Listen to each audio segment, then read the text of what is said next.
So we really wanted people today to reflect on their development, so reflect on what's been important for them while they've been working with CLAHRC, what they've learned, how they've worked with other people, whether that be other researchers or NHS staff, NHS organisations.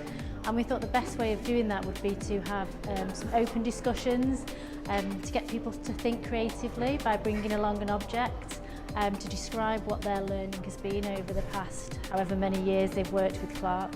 When you explore your learning through metaphor, you get to places that you might not get to if you're talking in the language of a report, say, or an academic paper.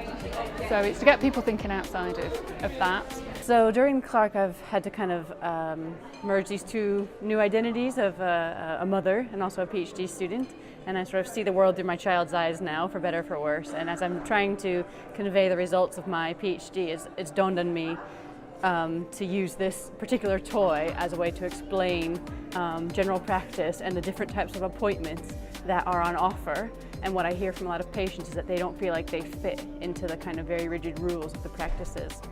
And before my daughter learned to put these in, she would just take the lid off and she'd put the pieces that needed to go in there. And I thought, well, what if we just took the lid off and we didn't have such rigid rules and people could just be connected with the service they need?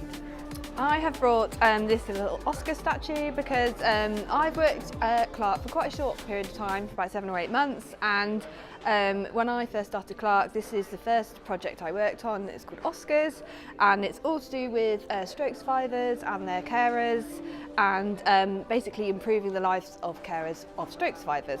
And I really enjoyed working on this project. I got to do quite a lot of patient engagement and admin support. You don't always get to be sort of on the front line, so it was really nice to be able to speak to stroke survivors and carers all about their stories and experiences as well.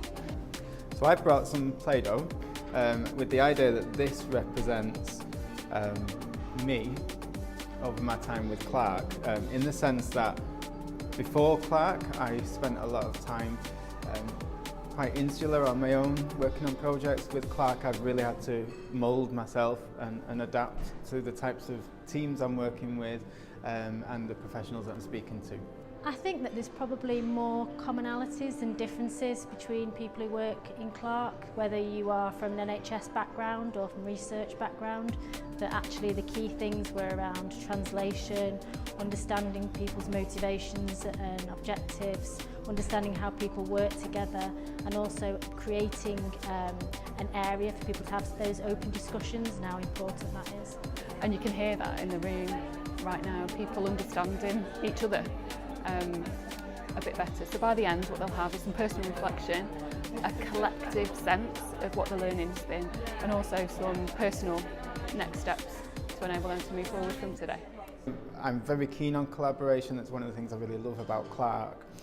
But seeing everyone else and all the other teams mention it and talk about the positiveness of, or the benefits of collaboration made me realise that I shouldn't be as cautious at approaching people to collaborate. But it seems like everyone's kind of bought into that, and yeah, that's something I'll take forward to